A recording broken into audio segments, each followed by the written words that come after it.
মির্জা ফখরুলের কিছু বক্তব্যকে কোট করে যদি কেউ বলে যে তারা আওয়ামী লীগের সাথে মিলে যাবে বা যেতে পারে, আমার মনে হয় এটা ভুল হবে। তারেক রহমান তার মায়ের উপর এই টর্চার ছেড়ে দিবে আপনাদের মনে হয়? খালেদা জিয়া কোন নেত্রী আপনারা জানেন? বাংলাদেশে 1971-এর পর থেকে যতজন রাষ্ট্রপ্রধান আসছে সবার নামের পিছনে স্বৈরাচার ট্যাগ আছে। খালেদা জিয়া নামের পিছনে স্বৈরাচার ট্যাগ নাই। আপনারা ভুলে যাবেন না, যখন চকবাজার জেলখানায় খালেদা জিয়া বন্দি অসুস্থ আরও 2-3 বছর আগে, তাকে শেখ হাসিনা বললো প্যারোলে মুক্তি দিবে চিকিৎসার জন্য।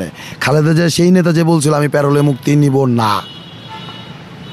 হয় জামিন দাও প্যারোলে যাব না, সে জেল খাটছে তা প্যারোলে মুক্তি নেয়নি।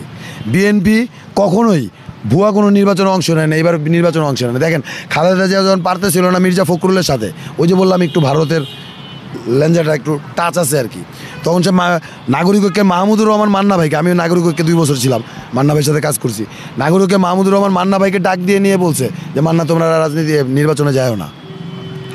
আপনারা কিভাবে ভাবেন সেই খালেদা জিয়া আর সেই তারেক রহমান আওয়ামী লীগের সাথে আঘাত করবে?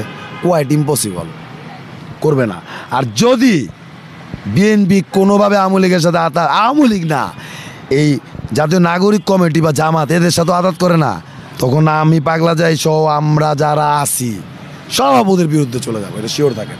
যদি আওয়ামী লীগ বিএনপি এক হয়ে আন্দোলনের নামে, তখন কি আপনারা কি সামলাতে পারবেন? কেন পারবো না? শেখ হাসিনার মতন ফ্যাসিস্টের তুরিতে নাই করে দিয়েছি, তো বিএনপি আমলে কি কই আসিল? বিএনপি লাস্ট 10 বছর কই আসিল বিএনপি? মির্জা ফখরুল দিয়ে ওর অফিসের সামনে বাবা কানছে, কেজি গেট খুলতে পারে না, তালা মারা। হ্যাঁ, পল্টনে বিএনপির কেন্দ্রীয় পার্টি অফিস 10ই ডিসেম্বর মির্জা ফখরুল পয়সা কানছে, তার অফিসে এসে ঢুকতে পারে নাই। ওই বিএনপি এত বড় কথা কয় কেমনে? বিএনপি যদি আমলে এগুলোকে আঘাত করে না, আমরা তখন খারাপ। আমরা বাংলাদেশি। এই ছাত্র জনতার কয়জনে কিনছে আইতে আসিফ নাহিদ, বাকি সব এখনো আছে মাঠে, নাই করে দিব সব। এত সোজা নাকি বিএনপি আওয়ামী লীগের লগে মিলা যাইব? অফিসে ওরা ঢুকতে পারে নাই, এখন আবার এত বড় বড় কথা কয়। যতদিন বিএনপি 18 কোটি বাংলাদেশের পক্ষে আছে, তারেক রহমান যা বলতেছে এগুলো যতদিন সত্য আছে ততদিন আমরা বিএনপিকে সাপোর্ট করব। একটা লিকেজ দেখবো আমরা দাঁড়ায় যাব, তখন আমরা আসি, এখনো বাইচে আছি। এখনও না, ফরহাদ মাজার যত করাপ্টেডই হোক, এখনও ফরহাদ মাজার বিপ্লবী সরকার গঠন করার জন্য পায়তারা চালাইতেছে। বিএনপি যদি আওয়ামী লীগের লগে মিলে, আমি তখনকে ফরহাদ মাজারের লগে মিললাম, সমস্যা আছে? তখন বানাম বিপ্লবী সরকার। বিএনপি একটু উল্টাপাল্টা করবো, তখন বানাম বিপ্লবী সরকার, নির্বাচনই চামো না তখন।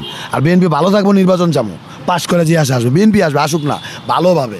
আওয়ামী লীগের সাথে আঘাত করলে বিএনপির এই বাংলাদেশ রিফিউজ করবে, লিখে রাখেন।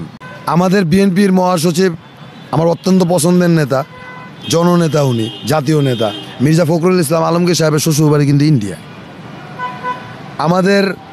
আমার আইডল মাওলানা ভাসানীর মতন আমার পলিটিক্যাল আইডল শহীদ প্রেসিডেন্ট জিয়াউর রহমানের ছেলে তারেক রহমান, উনি প্রচণ্ড পরিমাণ ভারত বিদ্বেষী।